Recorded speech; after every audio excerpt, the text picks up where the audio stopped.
सारा सामान ठीक है, बाकी जो भी सामान मंगवाया था उसकी डिलीवरी कल होगी। ठीक है प्रोफेसर। अरे ये अभी तक गैस के पाइप्स नहीं लगे, ऐसे आधा अधूरा काम करोगे तो कैसे चलेगा? सर मैं अभी लगवा देता हूँ। जल्दी करो। मिनट। प्रोफेसर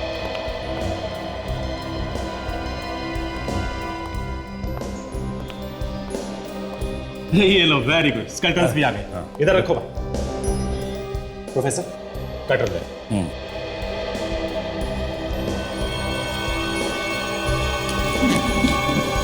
तुम लोगों को मालूम ही नहीं था कि जो स्केलेटन तुम यहाँ लैब में देने के लिए लाए हो वो असली है? मालूम कैसे नहीं होगा, झूठ बोल रहे हैं ये। इन लोगों को लगा होगा कि किसी को क्या पता चलेगा, है ना? नहीं सर, फैक्ट्री से सामान उठाना और डिलीवरी करना हमारा रोज का काम है, पर हम कभी किसी सामान को खोलकर नहीं देखते कि उसमें क्या है क्या नहीं है। ये ठीक कह रहे हैं सर, हमें उस कंकाल के बारे में कुछ भी नहीं मालूम सर। फिर इसका मतलब तो यही हुआ ना कि ये सब तुम्हारे मालिक का किया धरा है। सर इस सामान का सप्लायर दामोदर है, वो हमारे भरोसे का आदमी है सर, वो ऐसा नहीं कर सकता। पिछले 10 साल से हम लैब का सारा सामान उसी से मंगवाते हैं सर। सचिन। हाँ सर। बॉस, ये स्केलेटन 100% असली है और ये एक आदमी का स्केलेटन है। और देखो ये इसके सर पे पीछे की तरफ यहाँ गोली मारी गई। तो इसका मतलब है कि इसकी मौत को ज्यादा वक्त नहीं हुआ है? नहीं। ठीक है सर, मैं इस स्केलेटन को फॉरेंसिक लैब भिजवा देता हूँ। That will be better. Thank you sir. मैं चलता हूँ ना। Okay sir. क्या बात है प्रोफेसर साहब, आपने बुलाया था मुझे? दामोदर, ये क्या भेजा है तुमने? हैं? ये सब हो क्या रहा है? एक खून को छुपाने के लिए तुमने लाश को यहाँ पे भेज दिया, हाँ? क्या सोचा था तुमने कि तुम पकड़े नहीं जाओगे? नहीं सर, ये आप कैसी बातें कर रहे हो सर? सर हमारे यहाँ प्लास्टर ऑफ पेरिस से ही हड्डियाँ बनाई जाती हैं सर। सर यकीन मानिए मेरा, मुझे बिल्कुल नहीं मालूम कि असली कंकाल यहाँ आया कहाँ से। हर गुनहगार का यही रोना होता है। अभी पता चल जाएगा। कहाँ है तुम्हारा ये वर्कशॉप जहाँ पे ये सब होता है? सर आपने ठीक ही कहा था, इन पसलियों के अंदर से जो मांस मिला है वो किसी एसिड से ही गलाया गया है। लेकिन मैं एक बात और सोच रहा हूँ कि खूनी को आखिर इतना सारा एसिड मिला कहाँ से? वही तो पता लगाना है कि इतना सारा एसिड आया कहाँ से। सर किसी खूनी को केमिकल्स के बारे में इतनी जानकारी कैसे हो सकती है? हो सकता है कोई केमिकल इंजीनियर भी हो। वो अच्छी तरह से जानता था कि एसिड को कितना कॉन्सेंट्रेटेड, मतलब गाढ़ा होना चाहिए और उसका टेम्परेचर कितना होना चाहिए। और कुछ पता चला इन हड्डियों से? और इसके पूरे शरीर को हाइड्रोफ्लोरिक एसिड से गलाया गया। Hydrofluoric acid? यस।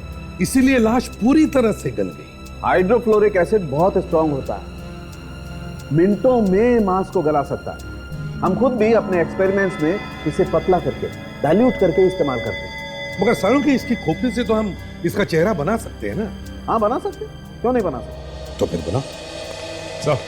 हाँ सचिन। सर लगता है दामोदर बिल्कुल सही कह रहा था सर। वहाँ वर्कशॉप से ऐसा कुछ भी नहीं मिला, ना ही केमिकल और ना ही कोई सबूत। वहां पे हमने सबसे पूछा सर, लेकिन किसी को भी इसके बारे में कुछ नहीं मालूम। तो इसका मतलब है किसी ने चुपके से इस कंकाल को दामोदर के वर्कशॉप में रख दिया। पर क्यों? क्या कोई दामोदर को फंसाना चाहता है? पहले इस आदमी के सिर में गोली मारकर इसका खून किया गया, फिर उसके शरीर को गलाकर उसके कंकाल को वर्कशॉप में छुपा दिया गया। यस, खूनी ने सोचा होगा कि इतनी सारी नकली हड्डियों और स्केलेटन के बीच में किसी को क्या पता चलेगा। पर सर पता चल ही गया, उस आदमी की लाश को एसिड में डाल के रखा गया जिससे उसका शरीर गल जाए। अब सर इतना सारा एसिड किसी केमिकल के फैक्ट्री में मिल सकता है। सर कंप्यूटर के जरिए मरे हुए आदमी के खोपड़ी पर फिर से उसका चेहरा बनाया गया है। Very good. जरा देखे तो, ओह ये है। विक, हमारे रिकॉर्ड्स में देखो, देखो इसके बारे में कुछ पता चलता है क्या? सभी चेक। हाँ।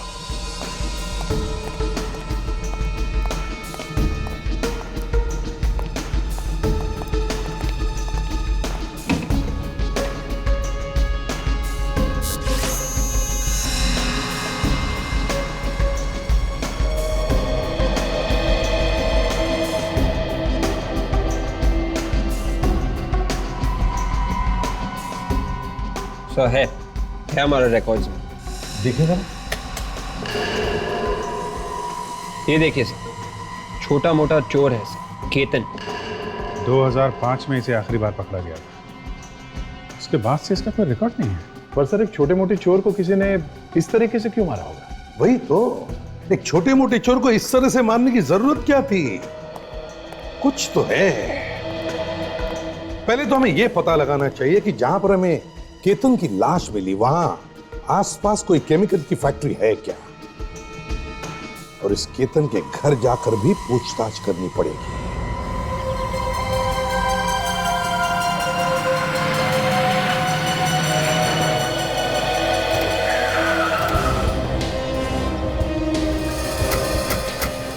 ये केमिकल प्लांट जो है उस वर्कशॉप से 3 किलोमीटर दूर है, बाकी सब तो 20-25 किलोमीटर दूर है। चलो अंदर चल के देखते हैं।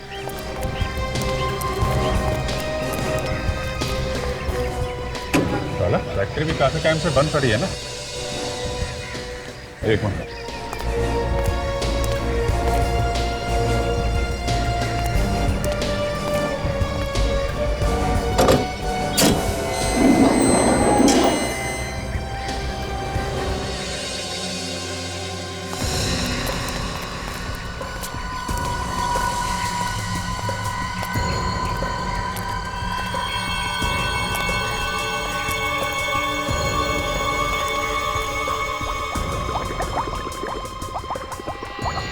फैक्ट्री इतने टाइम से बंद पड़ी है, फिर भी ये खतरनाक केमिकल ऐसे ही पड़े हुए यहाँ पे। हाँ, ये खतरनाक केमिकल है, कोई वॉचमैन वगैरह तो रखना चाहिए था।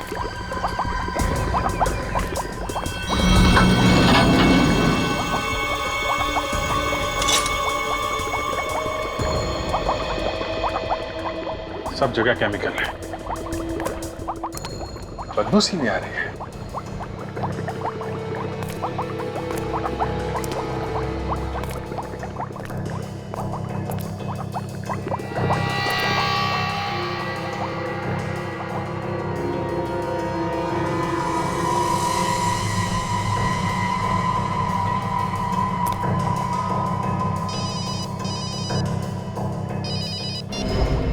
हाँ डॉक्टर सानू, आप पहुंच गए?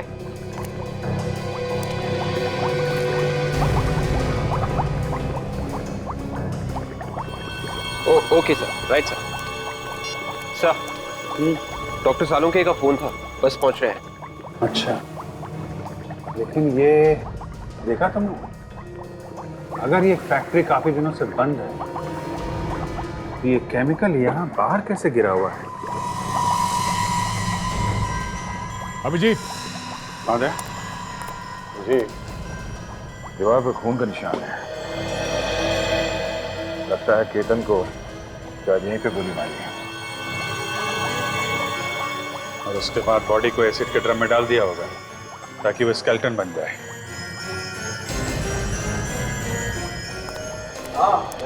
चल यार, सब तरफ एसिड के ड्रम भरे पड़े, इससे तो पूरी जगह को आग लग सकती है, खाक हो सकती है सारी जगह। हाथ मत लगाना किसी को, बहुत खतरनाक होते हैं। और ये दीवार पे खून लगा, ये खून केतन का हो सकता है।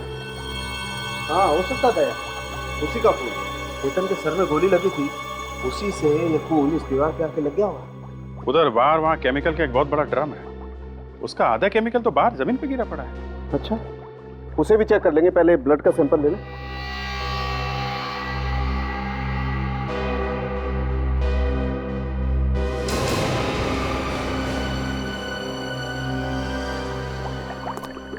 ये ओह यस,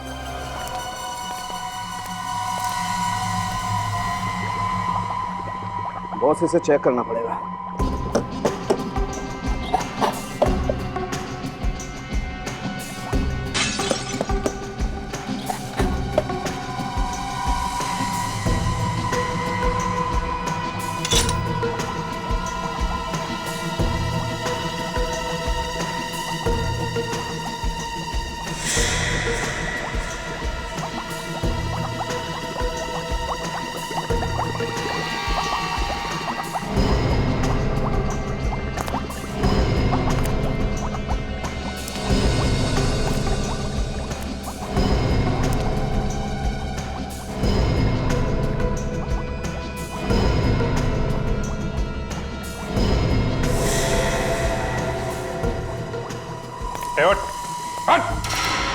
नहीं साहब, गोली मत चलाइए साहब। हमारा पीछा कर रहा था? हाँ? नहीं सर, मैंने कुछ नहीं किया सर। मैं तो बस आप लोगों से मिलना चाहता था। क्या मिलना चाहता था? मैं पास की फैक्ट्री में वॉचमैन का काम करता हूँ सर। कुछ दिन पहले यहाँ एक आदमी आया था, तो मुझे लगा आप उसी को ढूंढते हुए आए हैं साहब। किस आदमी की बात कर रहे हो? क्या देखा तुमने? घर में ड्यूटी कर रहा था रात को, तो एक आदमी भागते हुए यहाँ आया और कुछ लोग पागलों की तरह उसका पीछा कर रहे थे। कुछ दिन पहले तो केतन भी गायब हुआ था और फिर उसका खून हो गया। जो आदमी भाग के आ रहा था उसको पहचानते हो? नहीं सर, मैंने तो सिर्फ उसे भागते हुए देखा था। और जो लोग उसके पीछे भाग रहे थे वो? सर पता नहीं, लेकिन वो बहुत बड़ी लंबी सी काले रंग की गाड़ी में आए थे। कौन सी गाड़ी? शायद रेडान गाड़ी थी सर। उनमें से किसी को जानते हो तुम? नहीं सर, लेकिन उनके साथ एक बूढ़ा सा आदमी था और 2-3 लोग और थे। उन्होंने बहुत अच्छे कोट और पैंट पहन रखे थे, शायद किसी पार्टी से आ रहे थे साहब। अच्छा, तो उन लोगों ने उस आदमी को पकड़ लिया था क्या? नहीं साहब, वो बच के भाग गया और बाद में वो लोग भी वापिस चले गए। उस बूढ़े आदमी को पहचान सकते हो? हाँ साहब, बिल्कुल पहचान लूंगा। अभिजीत,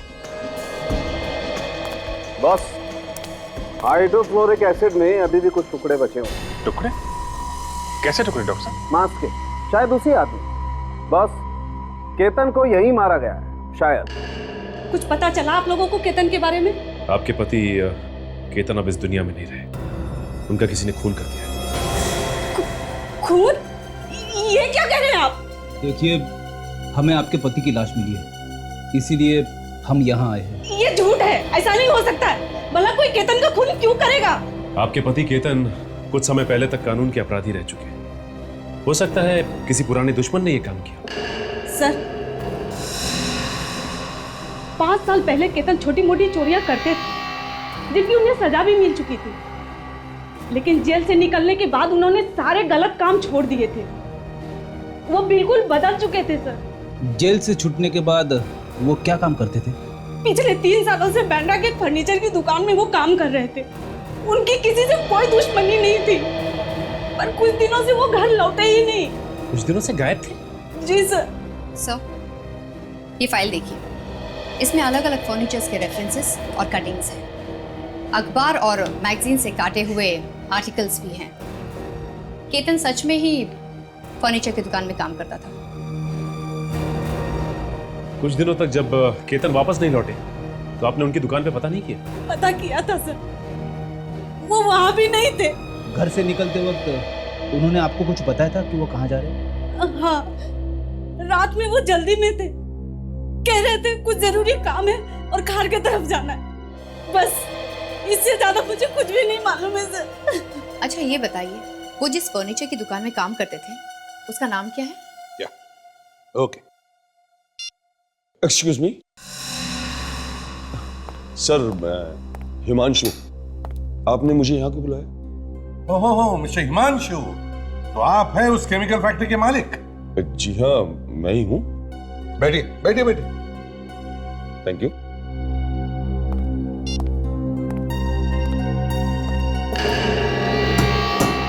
जानते हो इसे? पहचानते हो? जी नहीं। कौन है ये? नहीं जानते से? जी नहीं, मैं इसे नहीं जानता। केतन है ये, केतन। इसे गोली मारी गई थी तुम्हारे फैक्ट्री में और फिर इसकी लाश को वहीं पे फेंका गया। ऐसा कैसे हो सकता है? ये आप क्या कह रहे हैं? अब मुझे तो इस बात की खबर तक नहीं है। ये आपकी फैक्ट्री बहुत दिनों से बंद है ना? जी हाँ।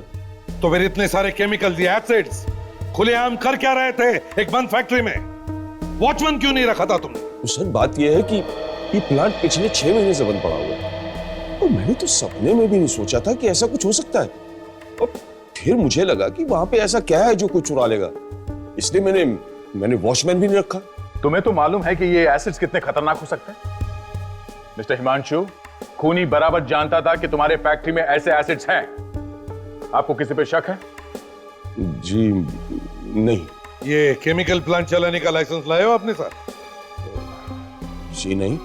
लेके आओ फिर। लेकिन वो मैं तो आप ये प्लांट बिना लाइसेंस के इस्तेमाल कर रहे हैं? नहीं, ऐसी बात नहीं है, लाइसेंस है, लेकिन ढूंढना पड़ेगा। तो ढूंढो और लेके आओ। चाहिए? जी।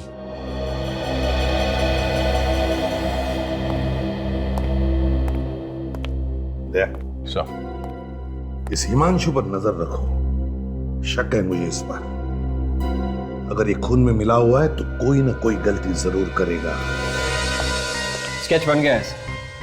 यही वो आदमी है जो केतन का पीछा कर रहा था उसका। अच्छा, और दया, उस गाड़ी का पता लगा जिसमें ये आदमी आया था? वही जो रिडान गाड़ी, ये वॉचमैन जो बता रहा था? हाँ सर, आरटीओ से पता लगा है सर। वो एक इंपोर्टेड गाड़ी है और ऐसी गाड़ियां शहर में बहुत कम है, और जितनी है उन सबकी लिस्ट और फोटो हमारे पास आने वाली है सर, फैक्स है। लीजिए सर, फैक्स आ गया। ये देखिए सर, ये एक मिस्टर रघुवेंद्र है, खार से। इनके पास ऐसी गाड़ी है। ये शहर के काफी जाने माने रईस है सर। ये पुराने पेंटिंग्स और सामान खरीदते बेचते हैं। दया, ये वही है रघुवेंद्र जो स्केच बना है, वो रघुवेंद्र। उसकी तस्वीर मैंने काफी बार अखबारों में देखी है।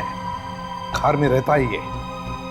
और केतन उस दिन खार की तरफ ही गया था। तो कहीं केतन इस रघुवेंद्र के पार्टी में ही तो नहीं गया?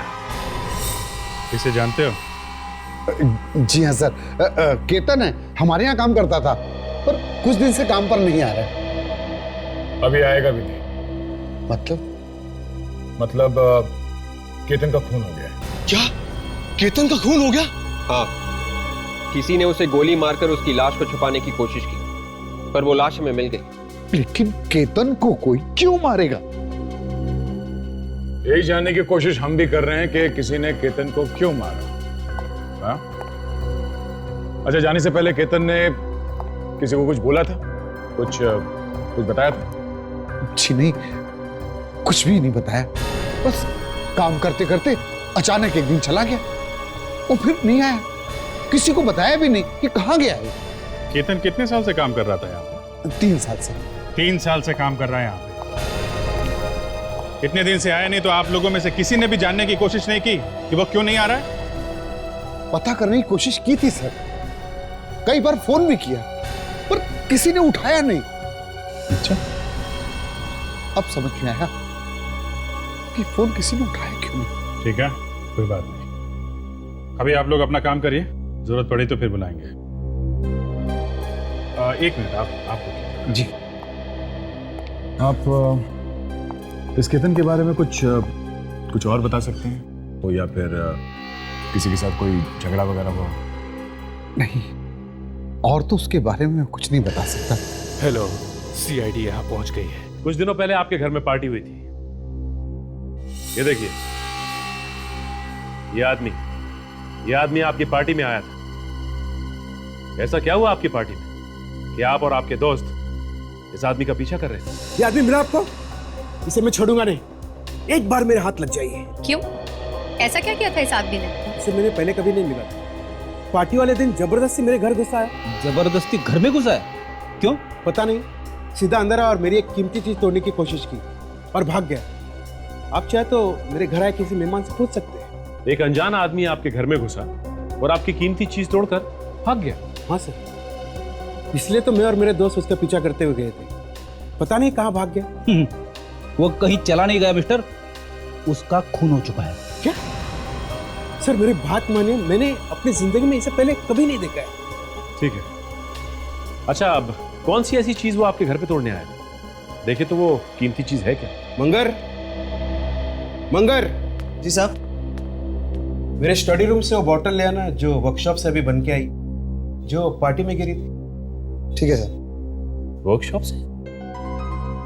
जी हाँ, जैसे कि मैंने आपको बताया कि उस आदमी ने वो चीज तोड़ने की कोशिश की, लेकिन भगवान के दया से वो चीज बच गई। सिर्फ उसका बाहर का केस टूट गया। बस वही केस अभी बन के आया है। ये लीजिए सर। यही हो।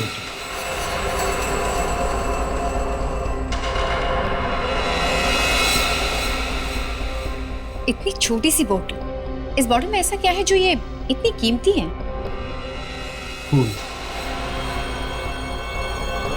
ये खून है। खून? किसका खून?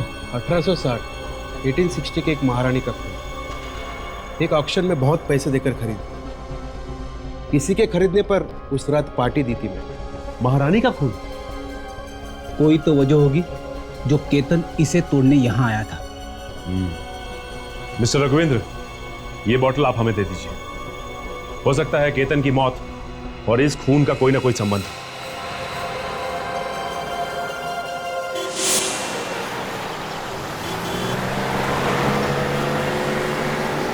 150 साल पुराना महारानी का खून एक शीशी में मिलने लगा है। क्या जमाना आ गया।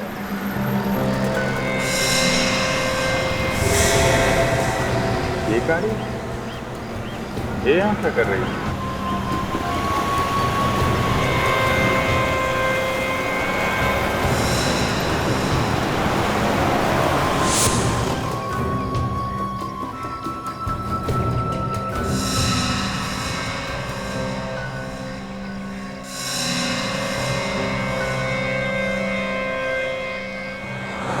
गाड़ी तो रात से यहाँ पे खड़ी है, पहले तो कभी नहीं देखा इसे। ये तो मेरे घर के बाहर खड़ी है।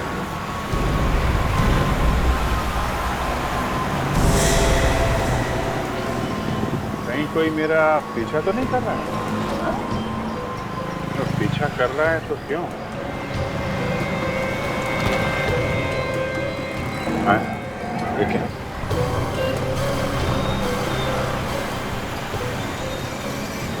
क्या?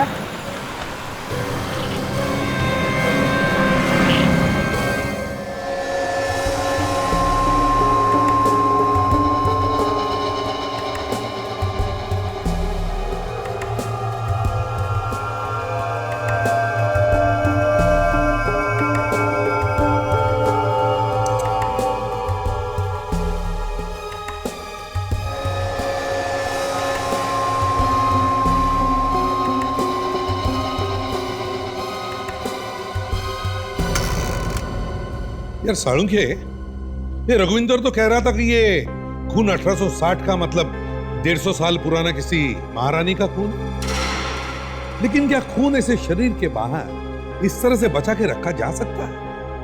खून तो सूख जाएगा ना।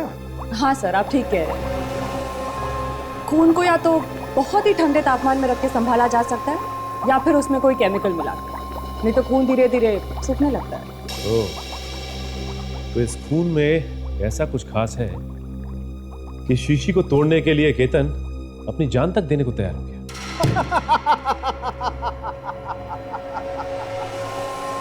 क्या हुआ, लक्कड़ बग्गे ने काटा गया? किसने काटा? लक्कड़ बग्गे ने। अरे लक्कड़ बग्गे ने नहीं, ये महारानी के खून ने काट लिया है। खुशबू आ रही है खून में से। अरे भाई, खुशबू तो तब आएगी जब ये खून होगा। ये खून है ही नहीं। क्या? हाँ? ये तो क्या कह रहा है साळुंखे? ये खून नहीं है, पानी है, लाल रंग का पानी। लाल रंग का पानी? तुम्हारे कहने का मतलब है कि ये महारानी के खून होने की बात झूठ है? आपका मतलब है नकली खून बेचा है उन लोगों ने मुझे? रघुविंदर जी, ये जो 150 साल पुराना महारानी का खून है ना, ये खून है ही नहीं, बल्कि लाल रंग में मिलाया हुआ पानी है, पानी। ऐसे कैसे कर सकते हो मेरे साथ? मैं उन्हें छोड़ूंगा नहीं, एक एक को सजा दिलाऊंगा। हाँ, उन्हें सजा तो मिलेगी। पता नहीं कितने सालों से ये लोग ऐसा नकली खून बेचते आए हैं लोगों को। सर, उनके ऑफिस को सील कर दिया है और जो सामान वो लोग कहते हैं हजारों साल पुराना है, वो सब भेज दिया है सर फॉरेंसिक लैब में टेस्ट करने के लिए। सर, ये है वो ऑक्शन मैनेजर। संदीप, धोखेबाज, लाखों रुपए लेकर ये बेचा तूने मुझे। महारानी का खून कहकर ये लाल रंग बेचा तूने मुझे। तुझे तो मैं रघुविंदर जी, सर, मुझे तो खुद यकीन नहीं आ रहा कि ये सब कैसे हो सकता है। सर, हमारे यहाँ हर चीज नीलामी में भेजने से पहले अच्छी तरह से देखी जाती है। हमारे एक्सपर्ट लोग हैं जो बड़े ध्यान से देखते हैं हर चीज को। कहाँ हैं तुम्हारे ये एक्सपर्ट्स जिन्हें दिखाने के खून है या मामूली सा रंग? सर, मैंने उन्हें फोन करके बताया है सब। वो वहाँ ऑक्शन हाउस में पहुंचते ही होंगे। ये जो तुमने इतनी सारी चीजें इकट्ठा कर रखी हैं, जिन्हें तुम कहते हो कि हजारों साल पुरानी है, ये सारा सामान तुम्हारे पास आता कहाँ से? सर, कुछ सामान तो ऐसे परिवारों से आता है जो अपने पास पुरानी चीजें रखना नहीं चाहते, वो दे देते हैं हमें। और कुछ ऐसे लोग जो पूरी दुनिया घूम के सामान इकट्ठा करने का शौक रखते हैं, वो हमें बेच देते हैं। तो फिर ये महारानी का नकली खून ये कहां से खरीदा तुमने, या फिर किसी परिवार ने दिया बेचने के लिए? ये तो हमें किसी ने बेचा था सर, वही सर जिसने धोखा दिया। चुप रहो, तुमने बेचा था नहीं, पैसे तुमने लिए थे ना, तो धोखा तुमने ही दिया है। प्लीज आप शांत हो जाइए और आप ये बताइए कि जिस आदमी ने आपको ये शीशी बेची वो है कौन? सर उसका नंबर और पता तो ऑफिस में ही है। ये देखिए। ये कौन है? तुम इसे नहीं पहचानते? कमाल है, ये आदमी अच्छी तरह से जानता था कि इस शीशे में नकली खून है, और यही बताने के लिए रघुविंदर जी के घर भी गया था, लेकिन बेचारा बता नहीं पाया। इसके बारे में मुझे कुछ नहीं मालूम, मैं इसे नहीं जानता। सर, जो सामान हमने फोरेंसिक लैब में टेस्ट करने के लिए भेजा था, ये रही उसकी रिपोर्ट।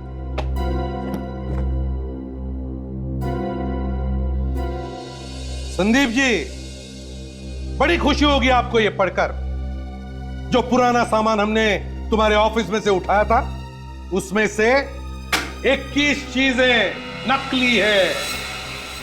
21 नकली है? हाँ, नकली।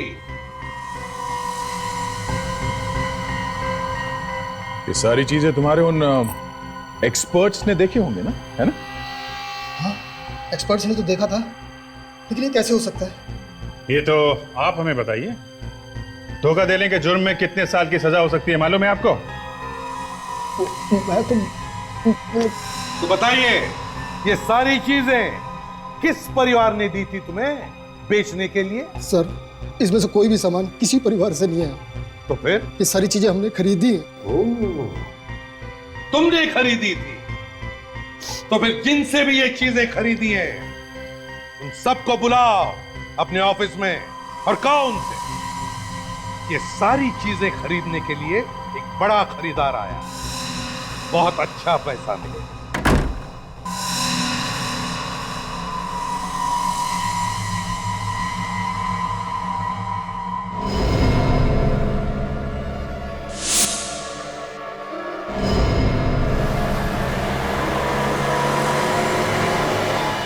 कोई मेरा ही पीछा कर रहा था। सीआईडी ऑफिसर के घर में घुस गए, इतनी हिम्मत।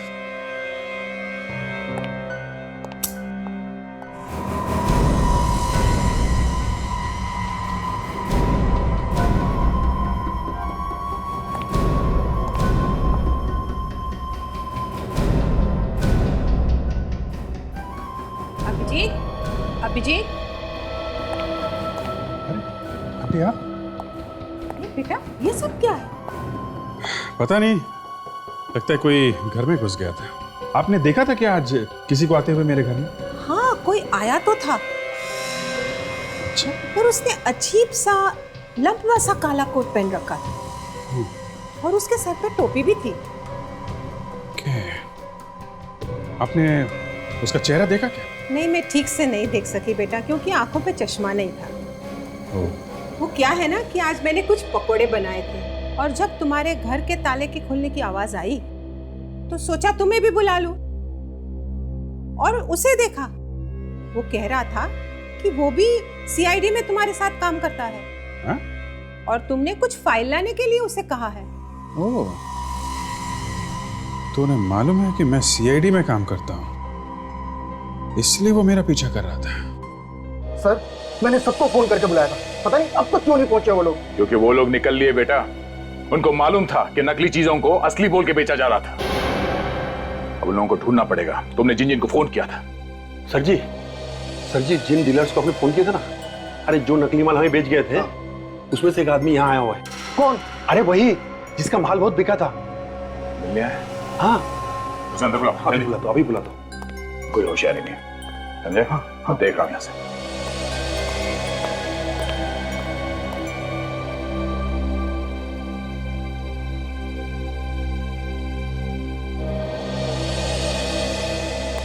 हाय Sandeep ji. Hello hello hello, कैसे हो?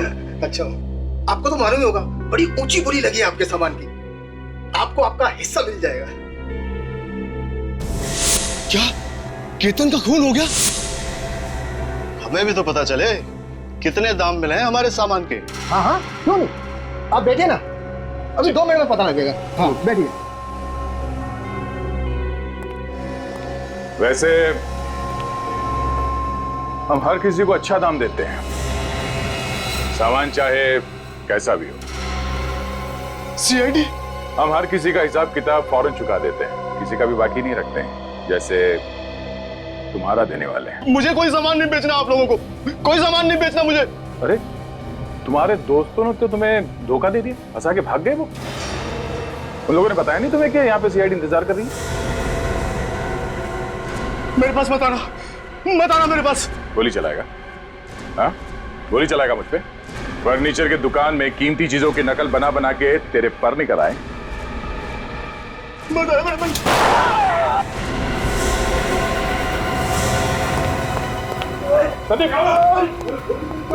कुछ नहीं, गोली छू के निकल गई है। एम्बुलेंस बुलाओ जल्दी। अभी सर शुरू में तो मुझे लगा था कि ये कोई इत्तेफाक है, लेकिन जब मैं ब्यूरो से बाहर निकला सर तो मैंने वो गाड़ी फिर से देखी। जी सर। सर और तो और आज तो मेरे घर में घुस आए। हाँ सर, पूरा तहस नहस कर दिया। लगता है कुछ ढूंढ रहा है सर। नहीं चेहरा तो नहीं देख पाया सर। एक मिनट सर, ये दया का फोन आ रहा है। शायद वो नीलाम घर में है सर, वहां से फोन कर रहा है, देखते हैं शायद कुछ पता चला। हाँ मैं आपको फोन करता हूँ सर। जी सर। हाँ दया बोलो। क्या? वो फर्नीचर शॉप में काम करने वाले आदमी का नाम नीलाम घर की लिस्ट में? ये कैसे हो सकता है? नहीं गड़बड़ है दया, गड़बड़ है। एक काम करो, तुम वहां पे पहुंचो, मैं भी आता हूं। हैं? बस मैं निकला।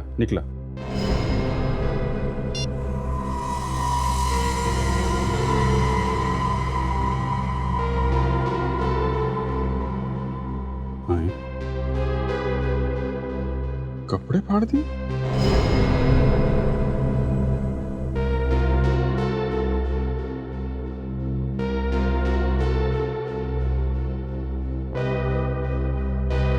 लगता है ये मेरे कपड़ों में कुछ ढूंढ रहा है।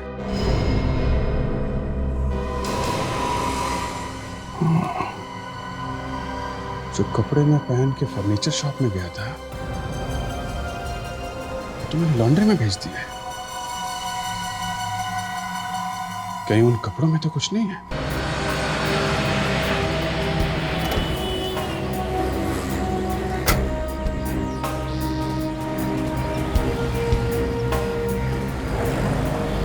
अरे गणेश। अरे सर, आपने यहाँ आने की तकलीफ क्यों की? शाम तक कपड़े आपके पहुंचा देता। नहीं गणेश, जो कपड़े तुम आज सुबह लेके आए हो ना, वो जरा मुझे दिखाना। वो तो धुल भी चुके हैं सर। हाँ दिखाओ जरा। जा साहब के कपड़े लेके आ जल्दी। जी। क्या हुआ सर, कुछ प्रॉब्लम है? नहीं कुछ नहीं। चाय मंगाओ?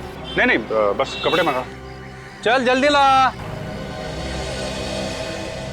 सर कपड़ों के साथ कुछ आ गया था, मैंने संभाल के रखा है। जरा दिखाओ क्या है।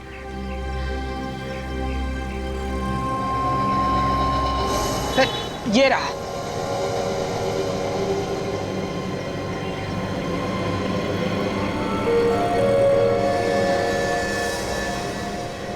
उस ड्रॉर में फैक्ट्रीज की लिस्ट है, जरा लेके आओ। Yes sir.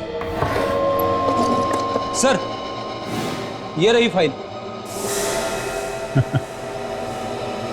ये क्या है? अरे ये क्या है, सब कुछ चिपक गया। ये मैग्नेट मैंने रखा था ड्रॉर में, इसकी वजह से ये सब हुआ है।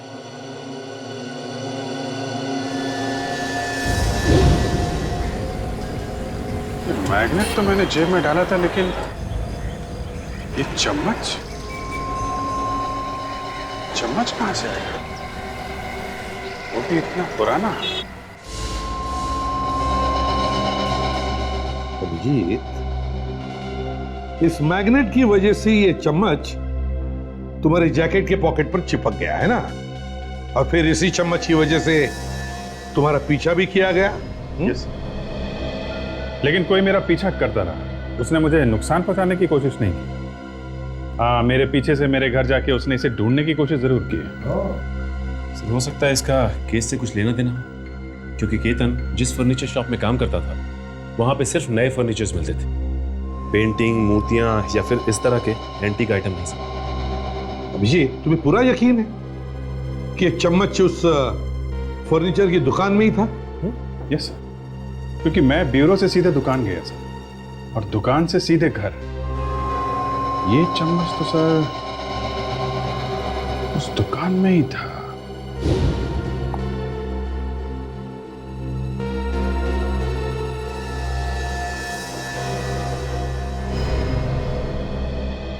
अभिजीत, एक मिनट जरा।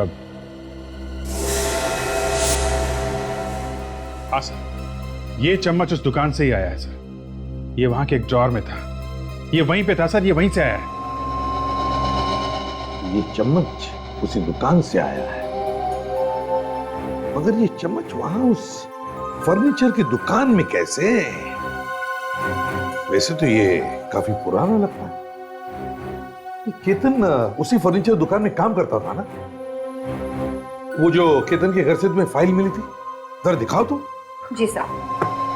सर, इस फाइल में पुरानी डिजाइन और पुरानी चीजों की कटिंग्स हैं। लेकिन सर, इतना मामूली सा कारपेंटर का इन सब से क्या मतलब हो सकता है? वही तो देखते हैं।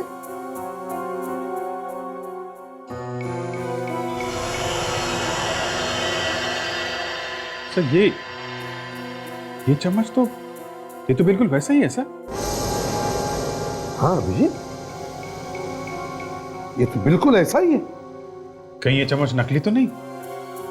हो सकता है ये चम्मच नकली है, या फिर इसकी नकल करके दूसरा बनाने के लिए ही इस चम्मच को रखा गया।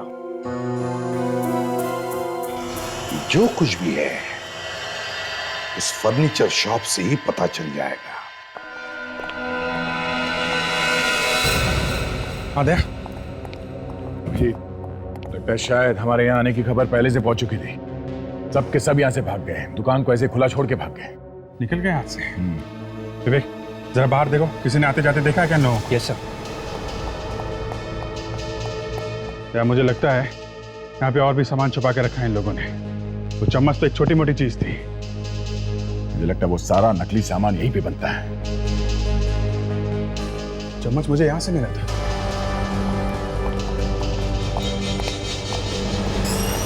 यहाँ पे उस दिन वो चम्मच मैंने यहाँ पे देखा था। मैग्नेट की वजह से मेरे कोट में चिपक गया था वो।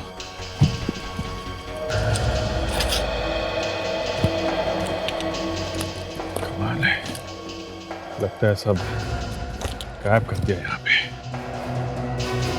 क्या हुआ? इससे पहले जब हम लोग यहाँ पे आए थे,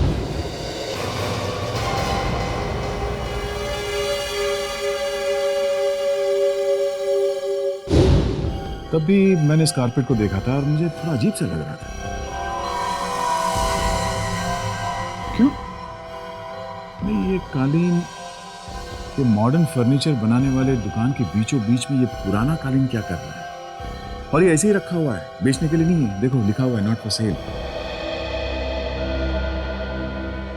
देखते हैं।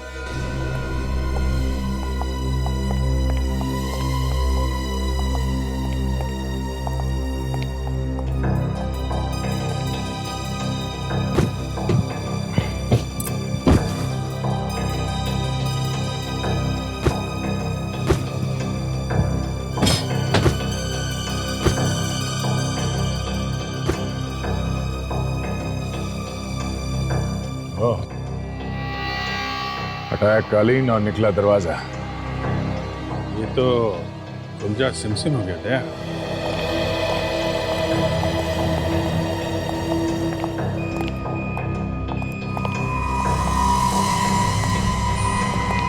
यहाँ पे खड़ा या छुपा है, चुपचाप हाथ ऊपर करके बाहर निकलो।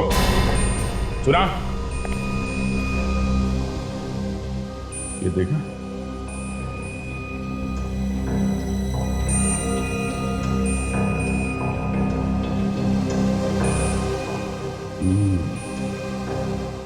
सब नकली सामान है।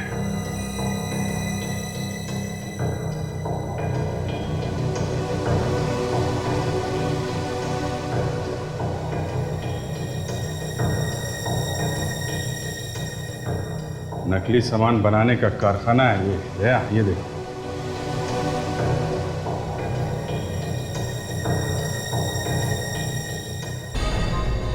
ऊपर दुकान, नीचे नकली स्थान। पुरानी पुरानी बेशकीमती चीजों की नकल की जा रही है यहाँ पे। लोग हजारों करोड़ों रुपए देते हैं ये 100-100, 200 रुपए की चीजों के हैं। और जिन असली चीजों की नकल की जा रही है वो भी तो कहीं से चुराई गई है। सर इन्होंने सबको भागते हुए देखा था सर। बाजू वाली दुकान इनकी है। अच्छा, आपको मालूम है कहाँ गए वो लोग? कहाँ गए तो मालूम नहीं सर, जल्दी जल्दी में भागते हुए देखा मैंने, और एक बड़ी सी गाड़ी आई थी उन्हें लेने के लिए। गाड़ी में जो आदमी था दिखा वो? हाँ सर, मैंने पहले कई बार उसे यहाँ आते जाते देखा है। अच्छा, दिखने में कैसा था वो? दिखने में लंबा सा था और काफ़ी अमीर सा दिखता था। और हाँ सर, वो किसी केमिकल प्लांट्स के बारे में बात कर रहा था। Chemical plant?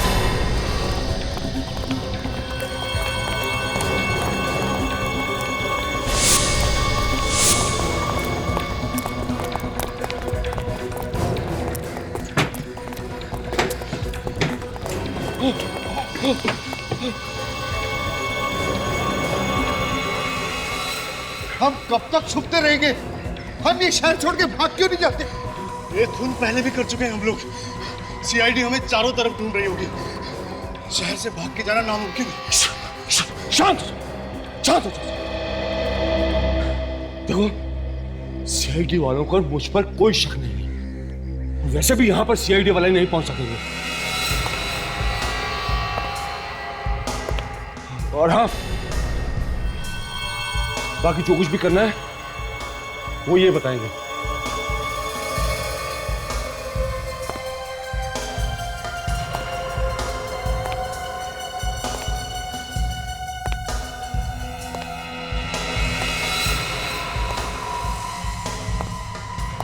रघुविंदर सेठ, अब आप ही हमें बचा सकते हैं। उस सीआईडी वाले, उन लोगों को हमारे घोटाले के बारे में सब कुछ पता चल गया। अरे अरे, हमारे घोटाले के बारे में नहीं, सीआईडी को सिर्फ तुम्हारे घोटाले के बारे में मालूम। मेरा रिमांश के बारे में कुछ नहीं मालूम।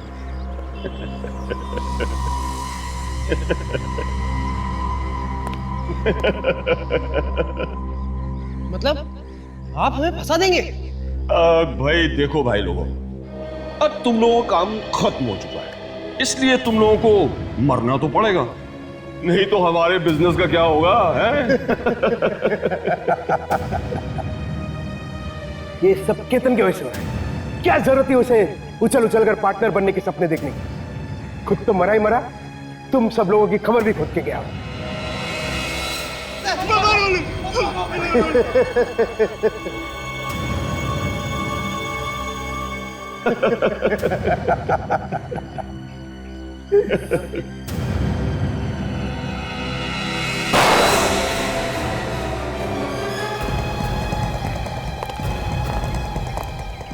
ओहो, तो यहाँ पे शिकार खुद शिकारी निकला, मिस्टर रघुवेंद्र।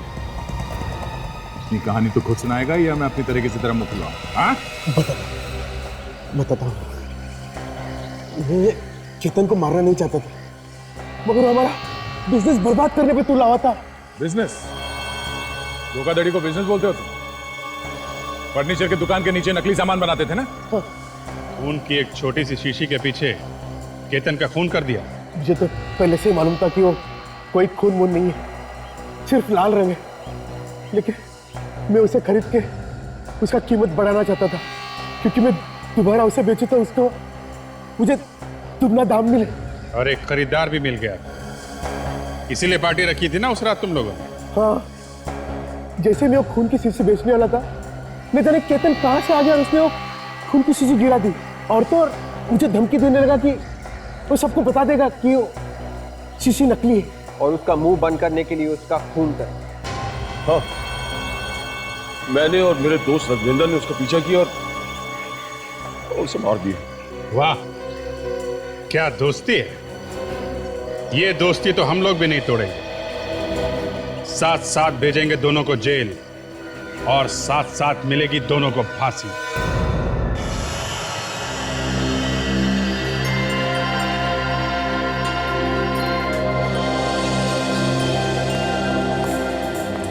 कविता याद है हम लोग ऐसे एक शिमला में रेस्टोरेंट में बैठे हुए थे और वहां पे एक ऐसी पति पत्नी बैठे हुए थे।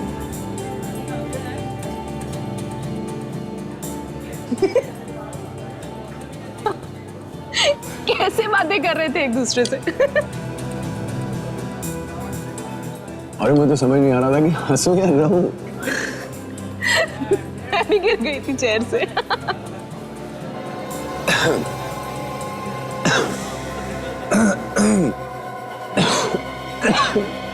क्या हुआ दीपक? पता नहीं यार, अचानक गले में दर्द सा हो रहा है। क्या हो रहा है गले में? कैसा दर्द हो रहा है? दीपक, दीपक, क्या हो? कोई है? Please help! Manager, manager, please somebody help! Please help! Deepak क्या हो रहा है? दीपक क्या हुआ मैडम? यहाँ पर आसपास कोई डॉक्टर है? ये तो मुझे मालूम है। क्या इन्हें पहले से कोई बीमारी है? नहीं, इनको कोई बीमारी नहीं थी।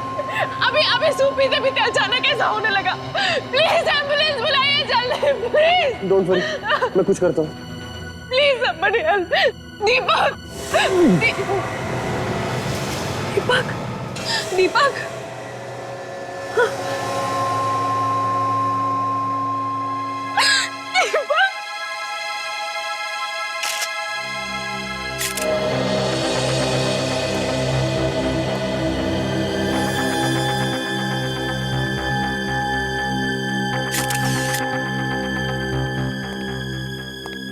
इधर आओ। ये सब कैसे हुआ?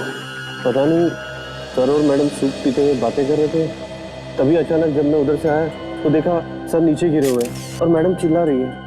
फिर मैंने एम्बुलेंस को फोन करके बुलाने की कोशिश की, लेकिन तब तक बहुत देर हो चुकी थी और इनकी मौत हो गई थी सर। यहाँ बैठकर सूप पी रहे थे? जी। कुछ उल्टा सुल्टा तो नहीं खिलाया? सर ऐसा क्यों करेंगे सर? हम ऐसा करने से तो हम खुद फंस जाएंगे और हमारे रेस्टोरेंट में कौन आएगा ऐसे? तो अभी पता चल जाएगा जब हमारे फोरेंसिक सर्जन आएंगे, समझे?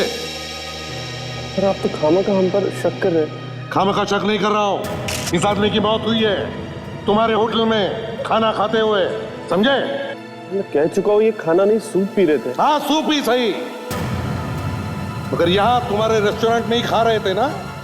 क्यों? उन्होंने जो सूप पिया था वो इन्होंने भी पिया था सर, उन्हें तो कुछ नहीं हुआ। मैडम ने भी वही सूप पिया? जी। देखते हैं।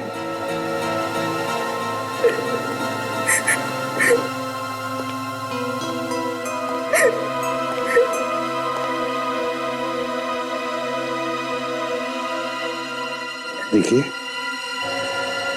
संभालिए अपने आप को। क्या क्या हुआ था यहाँ पर, बताइए जरा। हम लोग तो यहाँ पर सूप पीते पीते हंसी मजाक कर रहे थे और फिर सडनली दीपक के गले में खराश होने लगी। एक मिनट, क्या कहा आपने? दीपक के गले में खराश हो रही थी? जी। और फिर उसके बाद दीपक का दम घुटने लगा, सांस रुकने लगी।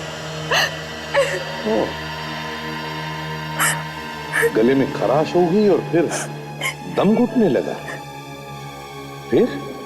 और सडनली दीपक यहाँ पे गिर गए और उनकी मौत हो गई।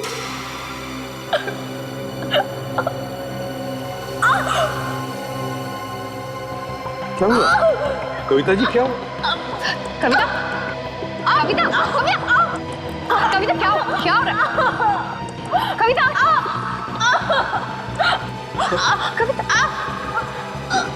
कविता, सर इसकी धड़कनें तो बंद हो गई हैं। अरे ऐसे अचानक? अब अरे ये क्या? यार साळुंखे, हाँ। एक के बदले दो मौतें हुई है यहाँ पर। दो? जी हाँ, पहले ये और फिर ये मैडम अभी कुछ ही सेकंड्स पहले मेरे साथ बातें कर रही थी, गिर गई। अच्छा? सूप पी रहे थे यहाँ इस टेबल पर बैठ के। मैं चेक करता हूँ। हाँ देखो।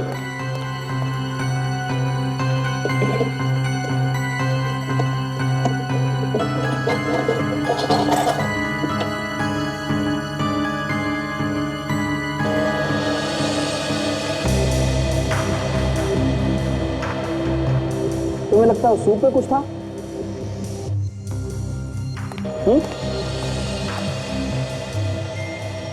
बिल्कुल, सूप में जरूर कुछ न कुछ तो था, क्योंकि मरने से पहले इसके गले में खराश होगी और फिर सांस लेने में तकलीफ हो रही, फिर इसकी मौत हो गई। और ये मैडम मेरे सामने अपना पेट पकड़कर गिर गई। ऐसे पेट पकड़ रही थी जैसे पेट में बहुत दर्द हो रहा था।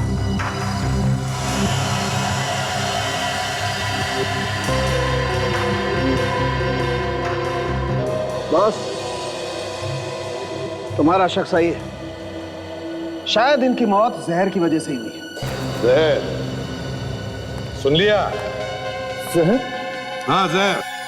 सर, हम अपने ही खाने में जहर क्यों मिलाएंगे? एक मिनट, सूप पी रहा था ना ये? जी। वो सूप फेंक तो नहीं दिया तुमने? नहीं, हमने हाथ भी नहीं लगाया, यहीं पर रखा हुआ है। अच्छा किया, मैं चेक करता हूँ बॉस। सब जहर आप पीछे हटिए।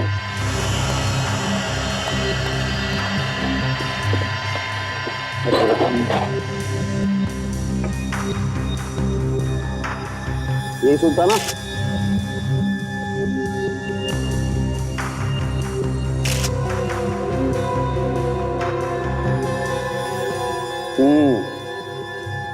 ये देखो बॉस, सूप में 100% जहर है। क्यों? सर, यहाँ पर इतने सारे लोग हैं, वो भी यही खाना खा रहे हैं, लेकिन इनमें से तो किसी को कुछ नहीं हुआ। बस बहुत हो गया, सारे के सारे ऑर्डर कैंसिल करो और टेबल पे जितना भी खाने पीने का सामान पड़ा है हटाओ यहाँ से, उससे पहले कि किसी और की मौत हो जाए। सचिन, रेस्टोरेंट का जितना भी स्टाफ है सबको एक जगह इकट्ठा करो और रेस्टोरेंट से कोई भी बाहर नहीं जाएगा, कोई भी नहीं। तुम्हारा किचन का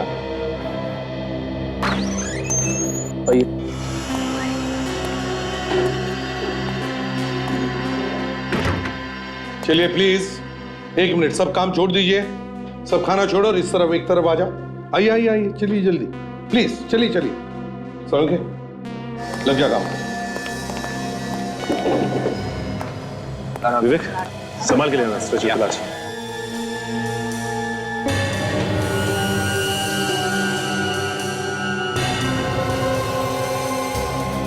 संभाल के आराम से संभाल के।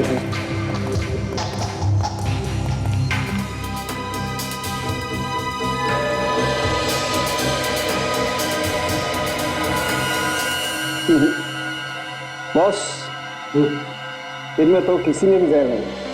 किसी में भी नहीं? वो तो वही सूप है ना? हाँ, तो इसमें भी जहर नहीं है। सूप तो वही है लेकिन जहर नहीं। इसमें भी जहर नहीं है ना?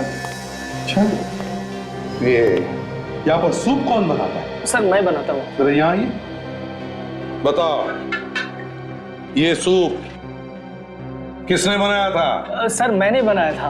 ये 6-7 लोगों के लिए सूप एक साथ मैं बनाता हूँ सर। अच्छा, और सूप किचन से कस्टमर के टेबल तक कौन लेके जाता है? वेटर ही लेके जाता है ना? जी जी। कौन लेकर गया था ये सूप, मैनेजर साहब? सर, मेरे ख्याल से हरपेश। हरपेश?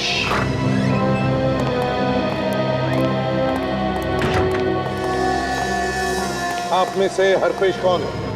मैं हूँ हरपेश। तुमने वो सूप लाया था? जी सर। और उसमें जहर भी मिलाया? नहीं सर। चुप, सच सच बताओ, सच सच बताओ, वरना। सर मैं सच कह रहा हूँ, मुझे जहर के बारे में कुछ भी नहीं मालूम। अगर तुमने ये सब नहीं किया तो फिर किसने किया? ये सूप तो तुम ही लेके आए थे ना? सर, ये काफी सालों से हमारे साथ काम कर रहा है, ये ऐसा नहीं कर सकता। चुप रहो। मैं सच कह रहा हूँ सर, मैंने कुछ नहीं किया। फिर कहां से आया? मुझे कुछ नहीं मालूम सर। लेकिन अगर किचन से तुम सूप लेके आए तो बीच में किसी से मिले थे तुम, या किसी कारण से किसी और को सूप दिया तुमने? जब मैं सूप लेने किचन में गया तो वहां पर शेफ नहीं था, मैंने खुद ही बाउल में सूप डाल लिया। अच्छा ठीक है, अगर वहां कुछ नहीं हुआ तो किचन से यहाँ तक आते समय तुम किसी से मिले थे या टकराए थे? याद करो। सर, हाँ सर, रास्ते में एक आदमी से टकराया था मैं। टकराए थे? जी सर। फिर क्या हुआ? फिर उसके ऊपर सूप गिर गया था सर। हाँ तो? सर, मैं पास के टेबल पर सूप रख के नैपकिन लेने के लिए अंदर भागा, पर जब तक वापस आया तब तक वो आदमी जा चुका था। जानते हो उस आदमी को?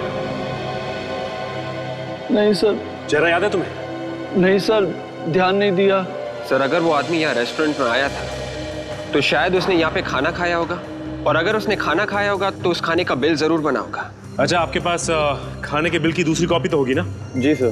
तो बिल की सारी कॉपीज हमें चाहिए, समझे? Okay sir. सचिन, दीपक की बॉडी पर से कुछ आइडेंटिफिकेशन मिला? क्यों, क्या करता है, कौन है? हाँ सर, ये दीपक का ड्राइविंग लाइसेंस है। काजल, दीपक और कविता के सेल फोन पर जो फोन्स आए थे और जो फोन उन्होंने किए, उन सब की लिस्ट बनाओ। इस दीपक के घर जाकर देखना चाहिए। जी कहिए। नौकर ने बताया कि आप लोग सीआईडी से हैं? जी हाँ, हम लोग सीआईडी से हैं। क्या बात है सर? देखिए, हम दीपक और कविता के बारे में आपसे बात करने आए हैं। भैया भाभी? पर वो तो घर पे नहीं है। हमें पता है आपकी भैया भाभी घर पर नहीं है। मैं कुछ समझा नहीं सर।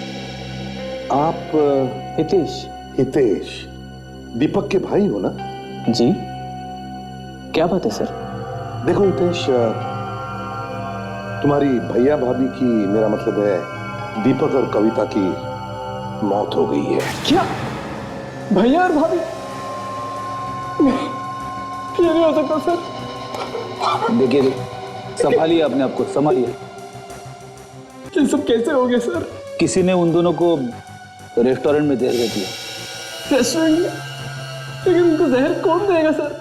क्या एक बात बता सकते हो, तुम्हारे भैया भाभी की किसी के साथ कोई दुश्मनी थी? नहीं सर, भैया तो अपने काम काज में लगे रहते थे, और भाभी इतनी प्यारी थी भाभी, कोई उनका दुश्मन क्यों होगा? अच्छा, क्या उन दोनों को कोई परेशानी थी?